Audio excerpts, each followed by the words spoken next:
Well, welcome to the Chronicle's Facebook Live for today. We're talking about a lot of different subjects involving Newcastle United. A lot of people saying there's not much going on, but believe me, behind the scenes they are trying to get some deals done. So we're going to talk about them and go through a few questions. Obviously the fans have been waiting patiently. It's been a while since the active deal went through. How much longer do you think they'll have to wait until Newcastle make their next breakthrough? Well, not too much longer as far as I'm concerned. I think once pre-season training begins, I think there'll be players potentially coming through the door in the first few days. How many, we'll have to wait and see. Obviously Florian Lejeune from Eibar seems to be the longest transfer saga ever, but as far as Newcastle are concerned, they seem to have all the bits and pieces in place. They'll work at their own pace, and I expect him to be unveiled pretty soon, and after that should be maybe 2 or 3 to follow. There is a lot happening behind the scenes. It's frustrating for the fans, but by the time I've wrote a piece today, by the time the first home friendly against Hellas Verona comes along, I believe the team will be looking a little bit more like the one Rafa Benitez wants. The first question in here is about Shea Yojo from Liverpool. Obviously, we broke that news today. Is there any truth in that story? That question's from Terry. There is truth that Newcastle United want him. This is the second time they've gone in for him. Their first time was in January and it got knocked back by Jurgen Klopp. Klopp wanted to have a closer look at him in the Liverpool first team during the FA Cup run. So it didn't really happen for Newcastle. Now they want to take him on a season-long loan deal.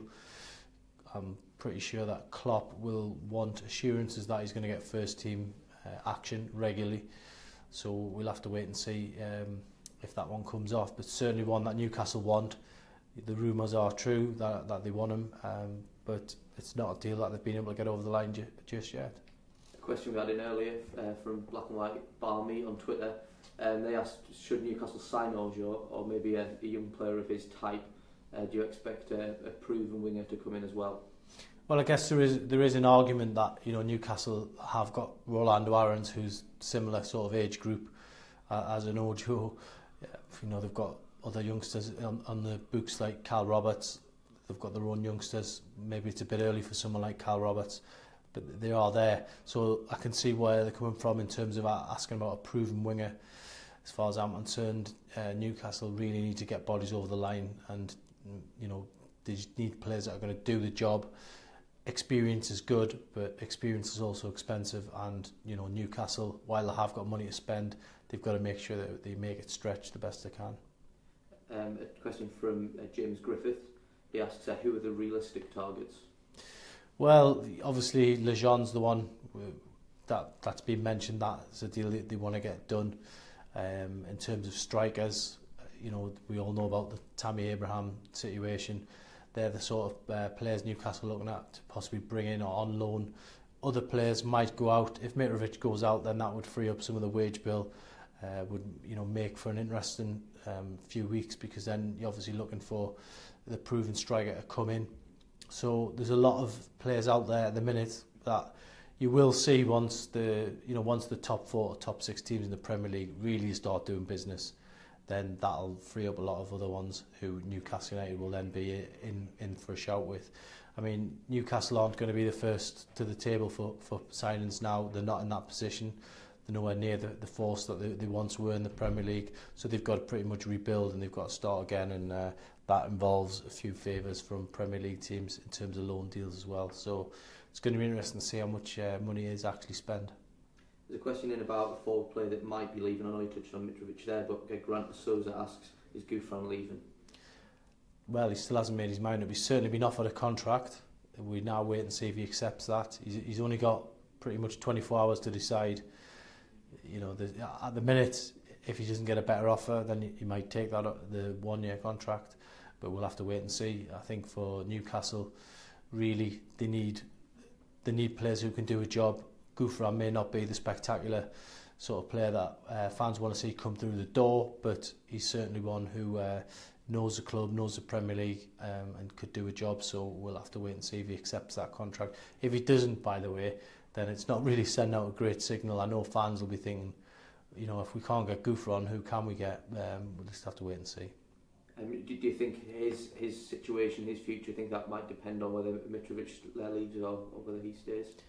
I don't think so, really. I think if Mitrovic was to go, I don't think that would affect it. Gouffran's obviously plays in a different position. Yes, he can play through the middle, but Mitrovic is more of a out-and-out target man. So for Mitrovic, he's had a lot of interest from teams on loan. So whoever would come in to buy him permanently would have to pay about £15 million for him, and I believe Newcastle would probably accept that. That would give them a bit more money to spend to go with what they've got, and that might trigger a different transfer. They need to get rid of some players at the minute. There's too many on board who aren't likely to be involved. People like Henry Saivet, Grant Hanley, they're all players that need to get off the books. A question from Paul Lynch. He asked, is survival the only target for Newcastle this season? Well, at the minute it probably feels like that because they haven't made much progress, but as far as Rafa's concerned, there's no way in the world that he would come out and do a press conference similar to David Moyes' last year when he said, it's all about staying up, we're going to be in a relegation battle. Rafa Benitez is not that type of guy. He wouldn't accept that. He'll be aiming as high up the table as he possibly can. He'll not be coming out and saying top 4, top 6, top 10, certainly not at the moment, but he won't come out and say that it's going to be about survival. He'll want to be positive about every single game. He'll want the home games against the Man United, Liverpool's, Tottenham's. He'll want to win, and he'll want to go to places like Old Trafford and Chelsea, and he'll want to make a good account of themselves.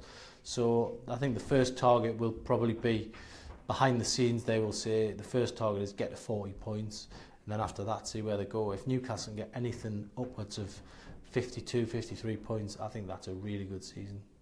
If the transfer window was to close tonight and Newcastle have made just one signing, so they've gone into the first few months of the season with the current squad, where do you think that side's capable of finishing? Well, that's a different proposition altogether. Firstly, if the transfer window shut tonight, then Newcastle would be looking to stave off relegation. There's no doubt about that. But I think when we're sitting here on the real transfer deadline night, then I think Newcastle will have most of their business done by then. There might be a few little bits and pieces to be tied up, incoming loans, outgoing loans, stuff like that. But I'm pretty confident that Newcastle will have the business that they want doing by then. They'll have 3, 4, 5 players in, maybe a few more. It depends on who gets taken out of the squad in terms of the unwanted players. Quite a lot of people are mentioning this one, so we might as well get it out of the way early. People mentioned obviously the takeover. There was talks sort of a couple of weeks ago, seems to have gone a little bit quiet. What's the latest there? No official bids, no official approaches. I know there was some stories saying that there was some interest from China. Yes, there's been partial interest from China, but nobody's put the money where their mouth is, so to speak. And as far as Newcastle are concerned, they'll just operate the way that they always have done, and that'll be they don't take chances at Newcastle. It's not like the old days where they would fly over and sign big name players, marquee signings. They don't do that. They don't take gambles. What they do is they try and be steady. It's not always popular with the fans. It's not always popular with the press. We want to see excitement as well. But as far as the takeover is concerned, I don't think anything's happening on that at this moment in time. It'd be wishful thinking if some big tycoon was going to come in and pump hundreds of millions in the bank. That would be fantastic. But at the minute, it's not even on the horizon. So moving on, quite a lot of people also mentioning the goalkeeper situation. We'll start off by addressing whether Tim Krul will be Newcastle next season. Well, I think Tim Krul was actually quoted in the Dutch press not so long ago saying that he was happy to come back and challenge for the number 1 spot. Had an interesting season last year when Ajax didn't play, went to Israel Alkmaar, then started to get into it. And then by the time he was getting into it, the season ended. So he's played in the Dutch league, he's proved his fitness. He played in a cup final over there, he proved he can still play. On his day at Newcastle, he's one of the best goalkeepers I've seen between the posts. Now, it's a different proposition for him. He's got Robbie Elliott there, he's got Carl Darlow, young Freddie Woodman's coming through as well. There's a lot of different options that Newcastle can do at the minute. So I think Tim Krul, if a good offer comes in with 1 year left on his contract, he'd probably be foolish not to take it. Newcastle have been linked with quite a few goalkeepers, Pepe Reina, Willy Caballero being two. Is it a bit surprising that Benitez is looking for an extra goalkeeper, considering the wealth already available to him? I think to some fans it's probably a bit baffling why Newcastle need wingers, they need a centre forward, they need a midfielder, they need a centre half. Why are we talking about goalkeepers? But Rafa Benitez is very good at keeping players on the toes. Bringing in a goalkeeper really throws the cat amongst the pigeons. Bringing in a player such as Pepe Reina would be, a big statement. Big name goalkeeper who's played in all the top leagues. He would certainly shake things up in the goalkeeping department. And as far as Caballero is concerned, I think he's going to go to Chelsea. So for me, the goalkeeping thing isn't a surprise because it's exactly what Rafa done last year, and this year he's doing something similar. This question just in from John Steele, who asks whether Adam Armstrong should be given a chance. I personally think no, because he was at Barnsley last year, only scored 6 goals in the Championship. To throw a young kid up front in the Premier League now, is he going to get you double figures in the Premier League? I don't know. I mean, I guess with something like that, you'll never know until they're thrown in. Obviously, Rafa hasn't seen enough from him at Barnsley to believe that he's worth a chance to start the Premier League season. So it's an interesting one. Adam Armstrong's a very talented player. I think he's got a good future ahead of him somewhere. Whether it's at Newcastle, we'll have to wait and see. I personally think he'll get loaned out, and as far as he's concerned, then the task will be to go away to a Championship club, get double figures, get 15 plus goals, come back to Newcastle next summer and then really show your worth. Do you think loan's probably the most likely option next season for Freddie Woodman as well, bearing in mind the strikers that Newcastle have? Yeah, I definitely think so. I know 1 or 2 managers at clubs who've expressed a big interest in Woodman. No surprise really, considering he's just won the World Cup and saved the penalty in the final. His stock has certainly risen. Good thing for Newcastle is they've got him on a 5-year deal. I think really Woodman, if you asked him if he was going to play against Tottenham on the first game of the season, he'd take it all in his stride and he'd probably play well. But is he going to do that every week? I personally think Newcastle will get him out on loan, maybe top end of League One, bottom end of the Championship, and go away, get 40 games under your belt, come back and show us what you've got again. We haven't really mentioned Rafa that much at the moment. Obviously there was lots of talk at the weekend. Adam Hardwick asks, is Rafa considering his future? Well, I don't think it's as dramatic as that just yet. I think he's very frustrated, there's no doubt about that. I know I've seen a lot of comments on Facebook and Twitter saying the press are stirring everything up. We only write what we know's definitely happening at the club, and at the moment we know there's a lot of frustration. We know that Rafa Benitez wants players in. Everybody wants players in. Rafa Benitez at this point was hoping to have 5 players through the door. That hasn't happened. Newcastle have been quite slow in the window. So is he going to stay? At the minute he's here, there's no doubt about it. He's going to be trying to get them deals done. I think it's probably a better question to ask about Rafa's future at the end of August, what's been done at Newcastle from then, and then go from there really, because I think for me it has some similarities to the Kevin Keegan situation 2008. Kevin had a really bad summer. He didn't get the players he wanted, had players pushed onto him that he didn't really want to sign. I think people will remember Cisco and Gonzalez, hard to forget them really, and it was too much, and Kevin walked away and he never came back. And if that was to happen again with Rafa, then I think that would be an absolute nightmare scenario. It would leave Newcastle in a really bad position. They'd have to bring in somebody who was prepared to almost be a yes man. Newcastle agreed to give Rafa what he wanted. Let's all work together, push on and get those players through the door, and then it puts all these stories about will he stay, won't he stay to bed. Obviously one man who we know has left Newcastle is Graham Carr. Ollie Butler asks, is there any news on a replacement for him?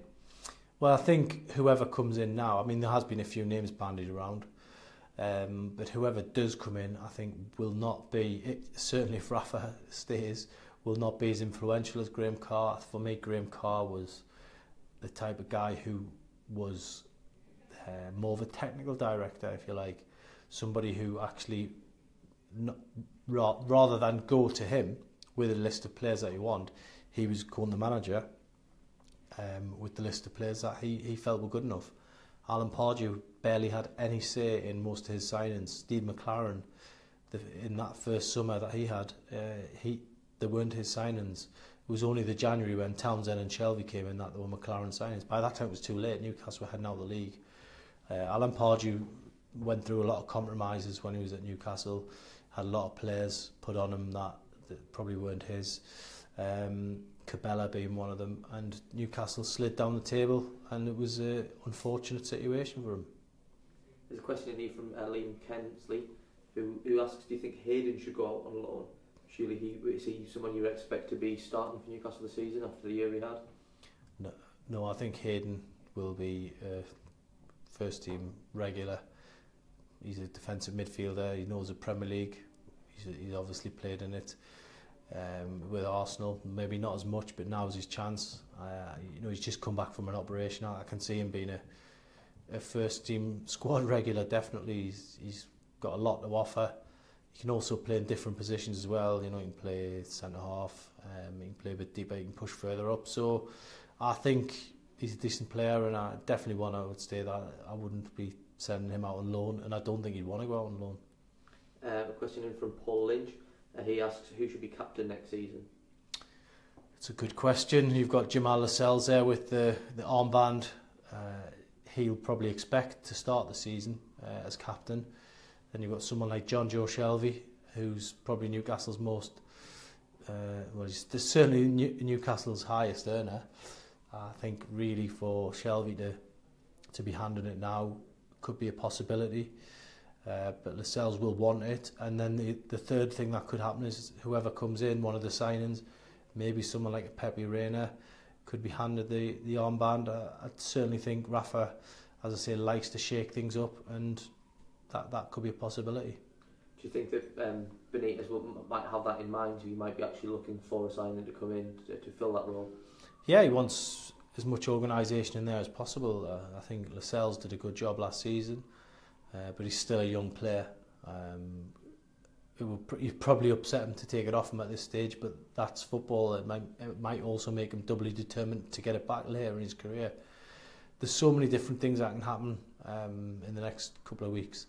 But for me, Rafa will probably be thinking who his captain is the least of his problems. His big issue at the moment is bringing in players, and that's not quite happening as we speak. But in the background, there are a lot of things being put in place, and we'll see what happens from there.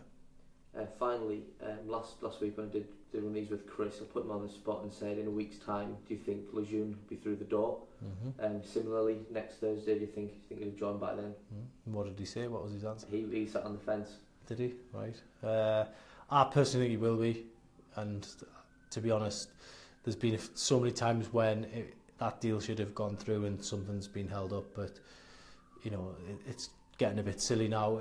Certainly on the first day of pre-season, I would hope that it'll be there or thereabouts. So I'll go positive and say that deal will be done.